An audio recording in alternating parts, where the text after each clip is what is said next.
Jésù ni Olúwa. Orúkọ mi ni Idande láti orí òkè náà àti iṣẹ́ ìyanu. A kí yín kú àbọ̀ sórí ètò yìí Wákàtí Idande. Olúwa yóò bá ọ pàdé ní gbogbo ọ̀nà rẹ ní orúkọ Jésù. Ẹ kú dédé àsìkò yìí gbogbo ẹ̀yin tí ń wò wá nínú ilé. A dúpẹ́ lọ́wọ́ Ọlọ́run fún oore ọ̀fẹ́ tó fún wa láti wà pẹ̀lú ètò yìí. A dẹ̀ fẹ́ dúpẹ́ lọ́wọ́ ẹ̀yin tẹ́ ń wò wá àti gbogbo ẹ̀yin tí ẹ̀ ń gbárùkù tì wá. Pàápàá a fẹ́ dúpẹ́ lọ́wọ́ bàbá wa nínú Olúwa Dr. Dike Olúkọ̀yà fún àtìlẹ́yìn wọn lórí iṣẹ́ yìí. A gbàdúrà pé òróró wọn ò ní gbẹ. Kí ni ohun tí Ọlọ́run ní fún wa ní òní yìí? Mo fẹ́ kí ẹ pe ara yín, àwọn tó ń wò wá nílé, ẹ pe ará, ẹ pe àbúrò, ẹ pe ẹ̀gbọ́n, kẹ́ jókòó. Ọlọ́run ní ohun kan tó jinlẹ̀ fún wa lónìí pàápàá tí ìwọ àti èmi nílò láti gbàdúrà lé lórí. Kí lóhun tá à ń gbéyẹ̀wò? Ohun tá a fẹ́ gbéyẹ̀wò lónìí òun ni Olúwa yí ìtàn ayé mi padà. Olúwa yí ìtàn ayé mi padà. Kí ni ìtàn? Ìtàn jẹ́ ohun tí a dé bá. Ìtàn jẹ́ ohun tí ẹnikẹ́ni ò lè yí padà. Àfi bí o bá lè gbàdúrà láti yí èyí tí ò dá padà. Èyí tó bá sì dá kó gbàdúrà kí Ọlọ́run kó bẹ́ẹ̀ mú dúró kó sì máa dá sí. Ọ̀pọ̀lọpọ̀ ìtàn ló wà ní ìdílé àti ní ìran. Láti ìran kìíní, ìran kẹta, ìran kẹrin, ìran karùn-ún. Bí a bá wo Bíbélì, a rí pé nínú ìwé Númérì tí a bá bẹ̀rẹ̀ láti orí kìíní táwọn ẹsẹ̀ kẹtàdínlógún, ó sọ nípa arákùnrin kan níbẹ̀ tó gun àkéte bàbá rẹ̀. A sì pè ní rírú omi. Rúbẹ́nì ẹni rírú omi ni ọ́, o kì yóò tayọ. Àmọ́ ó ṣe ní láàánú pé nígbà tí àwọn ìran Rúbẹ́nì dé, àwọn tó tẹ̀lé ọmọ wọn tó tẹ̀lé Rúbẹ́nì, wọn ò gbàdúrà, wọn ò wá bí wọ́n ti yí ìtàn ìran bàbá wọn padà. Ìgbọ́n a rí àwọn kan náà tí a pè ní àwọn ọmọ Ísákárì. Bíbélì pé wọ́n mọ̀ nípa àkókò, wọ́n gbọ́ ìtàn bàbá wọn, ìtàn ìrandíran wọn sì yí padà. Ẹrú ni wọ́n ṣùgbọ́n torí pé wọ́n gbàdúrà sì yí ìtàn padà. Kí ni ìtàn ìrandíran rẹ? Ṣé kìí ṣe ìtàn òṣì? Ṣé kìí ṣe ìtàn àìrọ́mọbí? Ṣé kìí ṣe ìtàn bẹ̀rẹ̀ láàárọ̀ má lè parí? Ìwọ àti èmi a nílò láti gbàdúrà pé kí Ọlọ́run kó lè yí ìtàn yìí padà. Wàá sọ fún Ọlọ́run, Olúwa, ìtàn tó ń bá ayé mi rìn tí mi ò ní agbára láti yí padà, Olúwa dìde lónìí kó yí ìtàn náà padà. Wàá sọ fún Ọlọ́run, Olúwa, bá mi yí ìtàn yìí padà sí rere. Ìtàn ẹlòmíì, ìtàn má lè lọ́kọ ni. Ìtàn ẹlòmíì á lọ́kọ ṣùgbọ́n òun ló máa ṣẹrú ńlé. Òun ló bọ ọkọ, òun ni ó sanwó ilé nítorí pé kí ni? Ìtàn ìran wọn ni pé obìnrin kì í lọ sílé ọkọ tó dára. Gbàdúrà sọ fún Ọlọ́run pé, Olúwa, yí ìtàn rere sí ayé mi. Mú ìtàn òṣì kúrò nínú ayé mi. Mú ìtàn ìdààmú kúrò nínú ayé mi. Àkókò ò ní lè gbà wá láti lè tú àwọn ọ̀pọ̀lọpọ̀ nǹkan. Torí náà ètò wa yìí lórí Olúwa yí ìtàn ìran mi padà yìí, a ṣe fún bí ọ̀sẹ̀ mẹ́ta. Torí náà tá a bá ti ń parí tọ̀sẹ̀ yìí, ọ̀sẹ̀ kejì, ọ̀sẹ̀ kẹta, òun la fi ṣe. Àdúrà àmúrelé ó wà fún yín. Torí mo fẹ́ kó o yí ìtàn ayé ẹ padà. Tí ìtàn ayé ẹ bá yí padà, o ò ní wà bó ti wà yìí. Bí ìtàn ayé ẹ bá yí padà, o ò ní máa ṣubú dìde. Bí ìtàn ayé ẹ bá yí padà, o ò ní fè ní lówó lọ́wọ́ kó o fọlá dólòṣì. Bí ìtàn ayé ẹ bá yí padà, o ò ní máa ti ìran díran ṣe àìsàn. Àwọn àìsàn kan wà àìsàn ìran díran ni. Àmọ́ bó o bá gbàdúrà débì kan, àbọ̀sùn rẹ̀. Bíbélì pé èmi ó ṣàánú fáwọn tí èmi ó ṣàánú fún láti ìran kìíní dé ìran kẹta. Pàápàá ẹni tó bá mọ láti fa ọwọ́ àánú Ọlọ́run sọ̀kalẹ̀. Ohun tí mo fẹ́ kó o ṣe lóru èní bí aago 12, ó ní kó o gbàdúrà yìí sọ fún Ọlọ́run, Olúwa fi àánú rẹ yí ìtàn ayé mi padà. Olúwa fi àánú rẹ yí ìtàn ayé mi padà.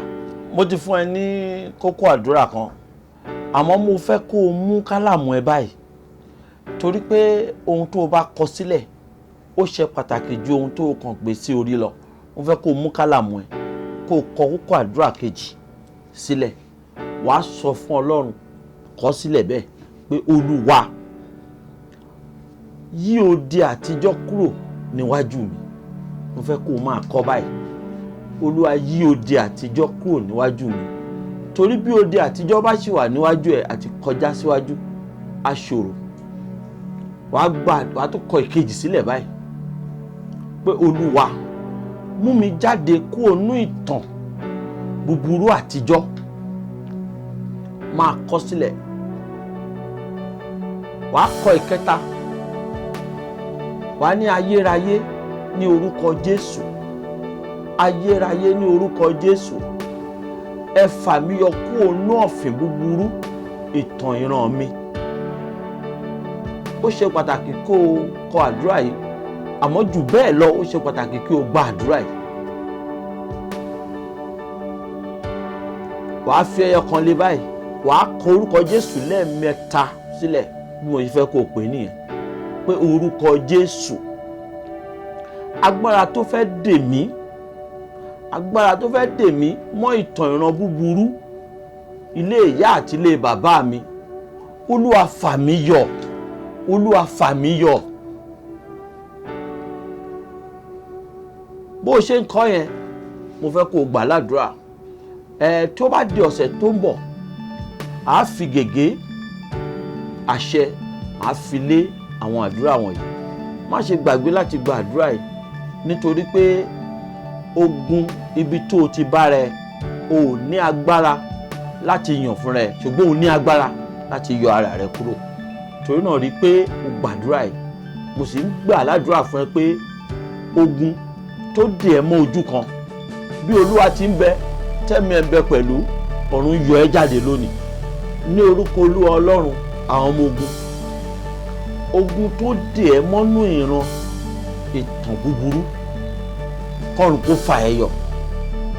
Ogun má lè kọjá tí ìran tó o ti bára ẹ tó ń dààmú ẹ, lórúkọ Jésù Kristi ti Násárẹ́tì, ọ̀run fà ẹ́ jáde báyìí. Má gbàgbé Genesis orí 49, Rúbẹ́nì ẹni rírú omi ni nítorí kó gun àkéte bàbá rẹ̀. Àmọ́ àwọn ìrandíran ẹ̀ wọn ò lè yí ìtàn náà padà torí pé wọn ò mọ ohun tó yẹ kán ṣe.